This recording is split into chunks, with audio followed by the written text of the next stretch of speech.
Have you ever wondered if there was a way to increase productivity, lower costs, streamline operations, reduce errors, and free up valuable time for employees to focus on more strategic tasks? That's a big wish list, isn't it? There are ways. So sit back and relax and get ready for some great strategies from Dean Mercado, the CEO of Online Marketing Muscle. Dean, I can't wait to hear what you have to share on strategies to make all this happen for businesses. And I think you're going to talk about automation. Yes, All right. automation. Tell us a little bit about what you're thinking here. Sure. Automation, or known as business automation, small business automation. There's a lot of new terms being thrown around in the industry. And what I'm going to share with you here today are some of the newer terminology on how they're going to be referred to. There is, even though it's not a new class of business or work or way of doing things, they're going to be renamed in a way. So this way you're not caught off guard when you're hearing all this fancy stuff. What does that mean? So small business automation means business automation. Business process automation is very similar related. So what I have for you here today, I'm going to preface first by sharing what goes on in a business here when another task comes down the pipeline, right? So I want you to imagine yourself. Another task comes down the pipeline for your company, right? You're going to have a funnel that's going to help filter these tasks. The first level is eliminate, right? We want to eliminate. So first thing we want to do is any task that comes our way, can this be eliminated? Do I even need to do this at all? Right? So we want to eliminate whatever we can. We really only want to do what's necessary, right? Second layer, if it passes the eliminate test, second layer is going to be automate. And that's why I wanted to talk about this today. You want to look at everything that comes down the pipe and say, can this be automated? Should this be automated? Right? And then the third level, as we keep going down that filter, things are getting narrower and narrower, there's less tasks coming through. Then we've got delegate. I really don't want to hire new people to do things if it's something I could have eliminated or automated, right? So delegate is that third level down. Now, here's the stickler. This is what happens. Guess who's sitting at the bottom of that funnel as things are coming down and you didn't eliminate it, you didn't automate it, and you didn't delegate it? Who gets stuck doing it? Right? You get stuck doing it, right? So as much as we can eliminate, automate, delegate, we want to, as business owners, to really make our business more effective, more efficient, more profitable.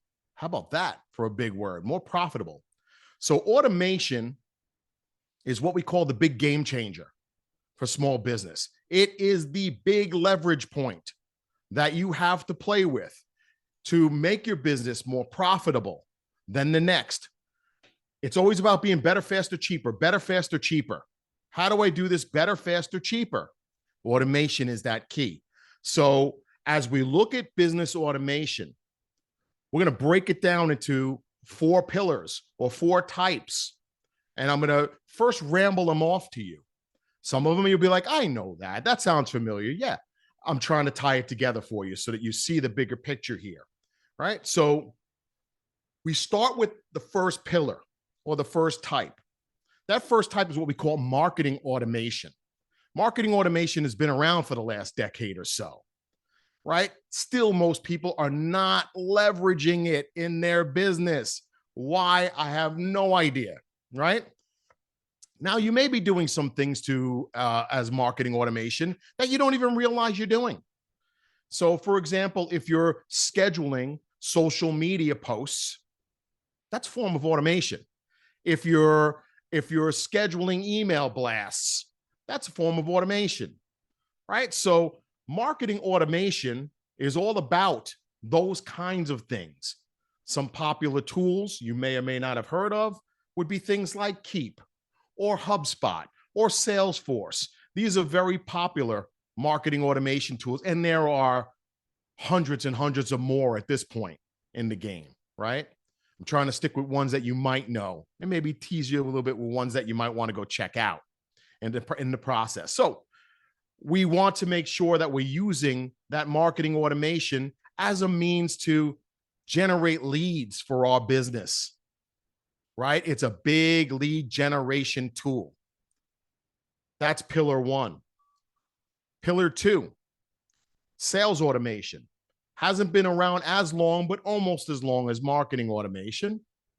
And there are lots of tools that are popular in those veins. The three I mentioned already all play in that arena as well. There are other ones out there like Pipedrive and so on and so forth. So there's a lot in the sales automation vein. Sales automation is about helping you automate tasks that would allow you to work your sales pipeline or your sales process, right? So the marketing automation gets the leads in. The sales automation allows us to move those leads along until they buy. So there's a lot we can do in sales automation. So at the end, I'll give you some examples of each ones of these and see if that, kind of teases the brain a little bit to give you an idea of what you could do in your business. So that third pillar, right? So we got marketing, sales. Now that third pillar has everything to do with your service delivery. So service automation, right? Fulfillment, you could call it. You may have heard it's called fulfillment. So service automation is that third pillar. And you're going to hear these phrases the way I'm saying them now a lot. This is what's going to be circulating. They will be referred to as marketing automation, sales automation, service automation. And then the final is operations automation, which I'll touch in a moment. But with service automation, this is about how you deliver what it is you just sold. So your service that you're providing, how are you delivering that? What parts of your service can be automated? Some of you are using, depending on whether you're residential cleaning, whether you're commercial cleaning or whatever, right? Your service business. There are lots of tools that are specific to your industry, right? MaidCentral might be one that some of you may have heard of that's being used very heavily in the residential cleaning space and many others. And then there are more that are not specific to your industry, but can easily be customized to your industry, like some of the ones I've mentioned already. Keep does a great job there. HubSpot does somewhat of a job there. But the intention is service automation. You're going to find things like customer satisfaction, surveys. This is where you want to automate pieces. You want to onboard your new client, right? That's all part of the service process, right? How do you onboard them properly? Can you automate some of that? And then we step into that last pillar, right? I want you to imagine you got three pillars going this way, vertically, and then horizontally across them all. Underneath them, above them, I don't care where you place it, is that fourth pillar, which is the operations automation. That's the glue. We sometimes refer to it as administrative automation. It's all those other things that you have to do in your business to keep it running. Everything from the legal stuff to the hiring stuff so you got all the HR stuff, you got all the insurance stuff, you've got technology or IT. It's all the other stuff that you don't get paid for necessarily, right? But they are critically important to making sure your sales are running, your marketing is running, your services are running to the way they're supposed to be. So again, marketing automation, sales automation, service automation, operations automation. Look for this in the conversation out there. Now, any questions on that, Jeff, before I move on to some examples for our folks? No, I think that's cool what you've shared. I guess one question would be, these all have to interact with each other. Yes, that's correct. And that's why it's critical that you have them integrated. Meaning like if I pick a tool that I'm going to leverage in automation, right? And I'll use Keap as an example. Keap has the ability to do all four of these. So you could do all four of them in one tool. Does it do all of them great? No. There is not one tool on this planet that does every single type of automation perfectly, right? HubSpot does several of these great as well, right? So does Salesforce. Pipedrive is more specific to sales, right? MaidCentral, we can argue about, where that's going to fit mostly. I see it fitting mostly in the service side of it, right? So finding a tool or set of tools that integrate, So if you're using one tool, you don't have to worry about integrating. You could tie it in with a lot of things. And there are third-party applications like a tool called Zapier that'll help you tie almost any application to almost any application. So you could tie Google Workspace or Google Docs or Google Sheets right into HubSpot. Or you could tie, a document you created, an SOP you created in Google Docs. You could tie that in with Asana, which is a project management tool. And you could tie those in with Keep. I know that to be so because I do that in my business. My business uses those tools, and we tie a lot of different things together. So when you're looking at automation tools, you want to look at their possibility for integrating and playing in the sandbox, in other words, with other tools. If they don't behave well, you probably want to reconsider and choose a tool that will play a little bit better with other people or other tools in the sandbox. Mm-hmm. So some tools are way better than others, but Zapier is kind of a magic tool that if your tool doesn't happen to, maybe Zapier can help. Now, there are some tools out there that won't play with Zapier, though. So, and we could talk about specific situations with anybody if you want to, or what might be possible. But look for something that, if you could find that Swiss Army knife that has most of what you need in one, great, go for it. Mm-hmm. If you can't, then you're looking at a third-party app like Zapier. Make sure both other tools that you want to play together play with Zapier, and then use Zapier as the glue in the middle. Makes sense. Right? Yeah. What automation is not new. No. It's been around. AI is not new, but it's newer, and it's the buzzword today. Right. Tell us what you've seen with AI working its way into today's topic. Oh, it's in every one of these tools. Every one of these tools leverages AI now.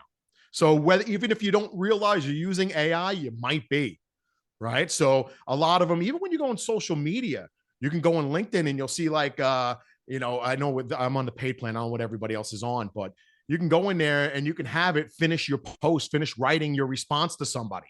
You click on a button, that's AI. That's AI. Many of these tools have AI built into it. So when you're having trouble writing your emails that you want to automate, it'll help you write your email. That's AI. So a lot of these tools are leveraging it already. And we're seeing some crazy tools start to pop out of the woodwork at this point in time, bringing AI and automation together. They play together. They will merge more and more together. Every automation tool out there is likely using it at this point, and will be using it a lot more every week that goes by. These companies are all adding new AI-based features into their tool because they know that's where the action is. So be up to speed on automation. Be up to speed on AI. You will be left behind. I hate to say it that way. If you're not on top of these things, if you don't have a strategy, talk to somebody who can help you develop your strategy. You don't need to go crazy with this stuff. Just know enough to stay amongst your competitors out there. You got to at least be competitive, because ultimately AI is going to drive our costs down. Automation is going to drive our costs down. If you're not using those, your cost is going to stay up. So when you're being undercut in your pricing because you can't seem to get any more leverage on your business, you're going to lose, right? So we already have challenges in your industry with race to the bottom, as I call it, where everybody's trying to undercut everybody else, and that nobody wins. But if you're leveraging AI and you're still able to put out there a quality product, real quality, a very responsive, things aren't falling through the cracks because you got automation making sure it does not. You have automation checking up on your team members to make sure that they're doing their job, that they're getting it done. They're being forced to follow the checklists that you put in place. And if they don't, they're being questioned by your automation, and management could be notified. So there's a lot you can do with that combination of automation and AI. But a lot of this, again, is built into automation. So how about I give you a little bit of a rundown of some of the types of automation, some things we automate regularly. in this industry. You know, lead magnets, whether it be a coupon that you want to give out, whether it be a special report, whether it be a checklist or a template you want to give to your audience, a lead magnet automation, hugely successful. It helps you gather contacts, gather leads, gets them into your CRM. So now you can market to them, right? So lead magnets, newsletter signups, phone intake. When a prospect calls on the phone, you want to have a form that you have right on your dashboard of your computer that you can double click that icon, the form comes up, and you could take all that information, goes right into your CRM, triggers all other kind of automation, like who needs to be notified. How about a thank you email gets sent out to that prospect, and so on and so forth. There's ways of offering networking. Let's say you go networking, you could do a networking follow-up, automated. You know, you automate the follow-up so that you could follow up with 20 people. You just plug in their information right into your CRM, boom, it gets sent out. So sales automation, your sales pipeline, big parts of that should all be automated. Looking at, we don't want to let everything have to be done and handled by your sales reps. We want to make sure that we can automate whatever we can automate so we could see the best reports that we can see. But one big sales one that I want to mention to you is what I call the fast cash campaign or the fast cash automation. Every business needs to have an automation. So when you need money fast and you need to reach out to people in your database to try and get them to buy something today, you need a fast cash automation that'll help you do that. So you preset those things up, right? Same as having things like your Black Friday deals, or if you do that, you want to have stuff like that ready to rock, right? Service automation, customer satisfaction surveys, requesting online reviews, right? Things like that should all be automated. Referrals, requesting referrals, automate that, right? And then on the operations automation, automate your billing process a bit so that if somebody's credit card is expired, your automation picks up on that and already reaches out to them and says, hey, we need you to update your credit card.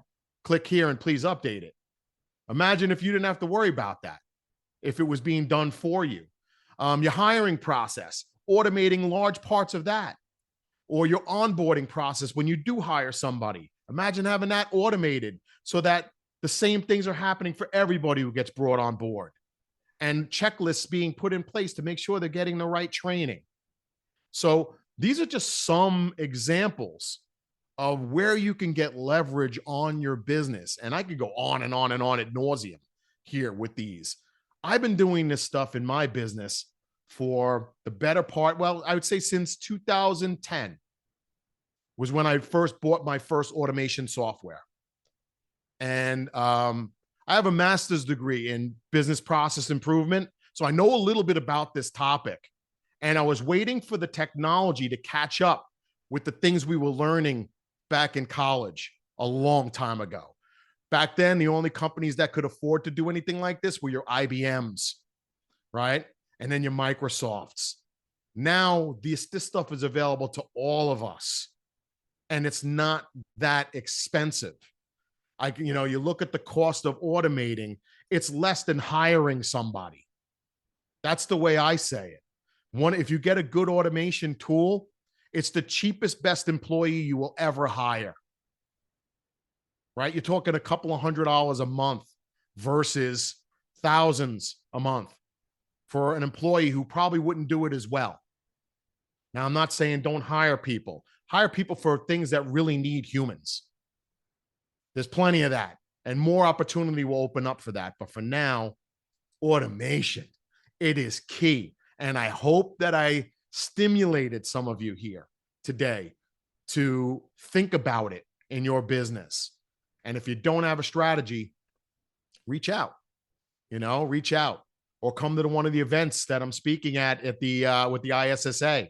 I'll be talking a lot about it at some of the upcoming events. So grab me if I can help you. Fantastic.